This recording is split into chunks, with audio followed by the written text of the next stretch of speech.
Mattison on schedule, and her story is called Bonafide Butch, the incredibly true adventures of an old lady man. Mattison! I was never a girl, the way other girls are girls. And I was never a boy either. I was neither one and a little bit of both. But when I was young, fitting in was very important to me. So when puberty hit, I knew I had to do one thing. I had to do my very best to look like a girl.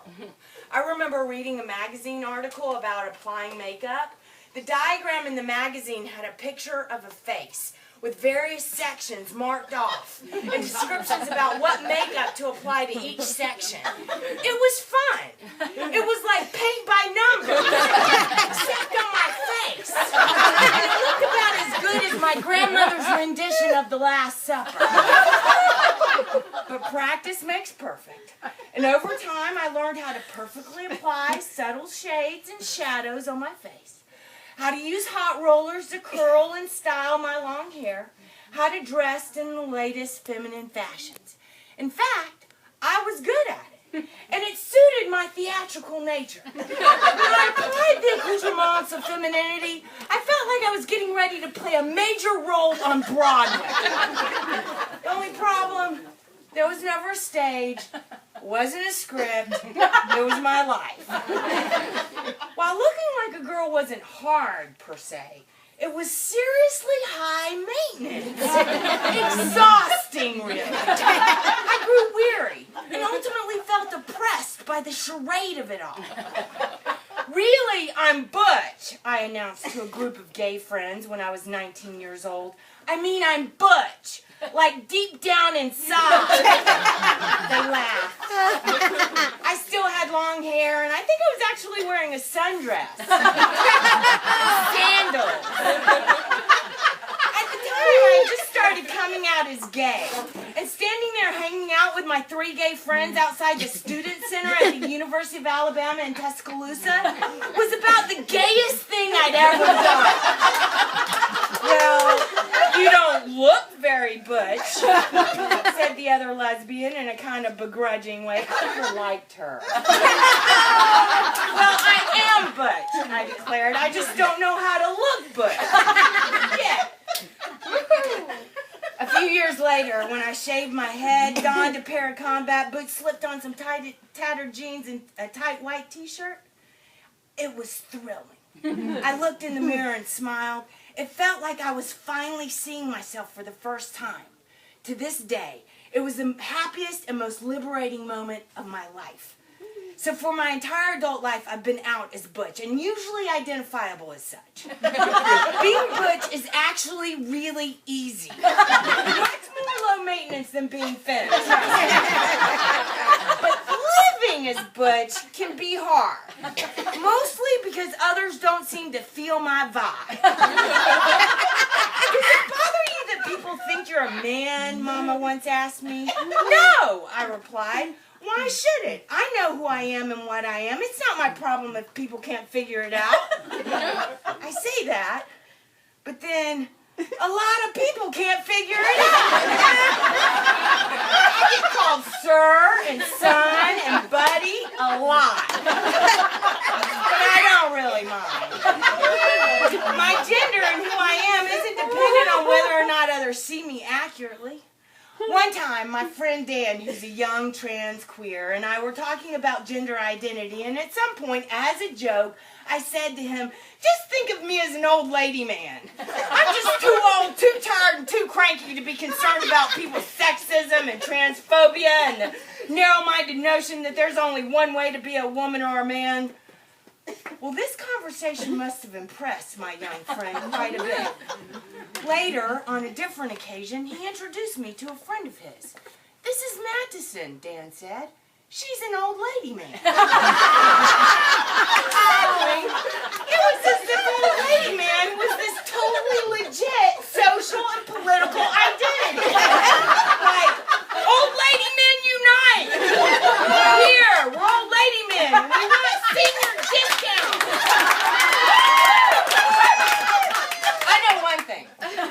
Me and my old lady man friends friends ever do organize, the first thing we're going to take care of is this public bathroom situation. I understand it may seem practical to some, but making a bunch of strangers pee in the same bathroom at the same time is just plain uncivilized.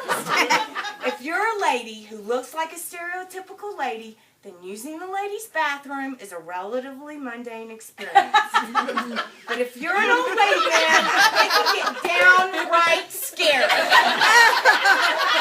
several occasions, I've been confronted by some very angry ladies. Mandy, what are you doing in here? Well, it gets awkward when I have to say, I have to pee? My voice helps because it's high-pitched enough that it seems to bring the ladies to their senses. They simply see me as the peculiar lady that I am. But I kid you not, more than one has had a curled fist and was ready to throw a punch. It's so bad using the ladies' room that I often ask my feminine friends to accompany me. I'm scared, I tell them. There might be a lady in there. Using the men's room is usually easier, though once I was in a stall in the men's room at a bar, and two guys entered to use the urinals. I eavesdropped on their conversation, which was about the number of lesbians at this particular Man, the way some of these girls look, said one guy to the other, they probably pee standing up. I hear you, was the reply. I flushed the toilet, stepped out. Both guys took one look at me and embarrassment raced across their faces. That's funny, guys, I said. I do pee standing up. Okay, maybe I lied. Maybe I don't pee standing up. I mean, who can bother? But people's attitudes about gender are a real drag sometimes. I mean, as a woman who loves other women, I fully appreciate all the special differences between men and women. I really do. But in about 95% of life situations, those differences are completely exaggerated. And in fact, most of the ways men and women are supposedly different are fabricated. They're based on culture and tradition, and there's not a shred of science behind them. And when you throw heterosexism and homophobia into the mix, you've got a ridiculous stew of ignorance that makes life, for this old lady man, just a pain in the ass. But the trouble can come from all sides. In the lesbian community, for instance, butches are often expected to open doors and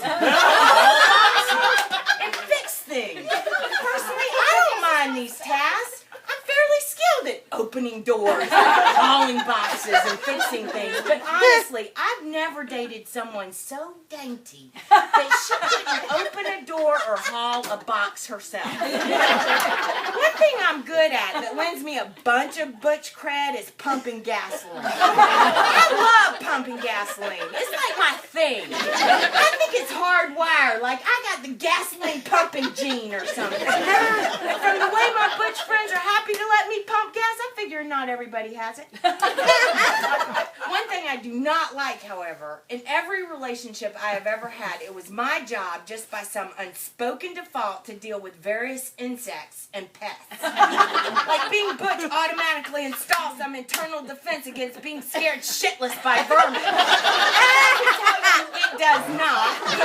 Rats are scary. Spiders as big as your hand, scary. For rats and spiders, the struggle is real. It's life or death to them, and I can tell you neither species cares an ounce about your precious gender identity. Funny thing is, even other butches believe that being and looking butch means something very specific. One time in my 20s, a bunch of my butch friends joined the rugby team. One by one, they tried to recruit me to play. You're really butch, their arguments ran. You'll love it. I'm not really a rugby kind of butch. I finally told one of my friends, I'm more of a feet than a jock. What's that mean, she asked. It means I'd rather read poetry than have all my bones broken. What I'm saying is this. I know I make being an old lady man seem cool. But the struggle is real, y'all. People can lose their jobs for not not presenting their gender in stereotypical ways. People face ridicule, harassment, physical assault, and violence simply for not complying to gender norms. So maybe I should organize a bunch of old lady men. We'll make some signs, hold a parade. Maybe we'll ask people to be a little kinder, to be a little more compassionate, to not be so uptight about keeping definitions of what it is to be a man or what it is to be a woman so rigid and so limiting. We're all human after all. Men, women, and this old lady man.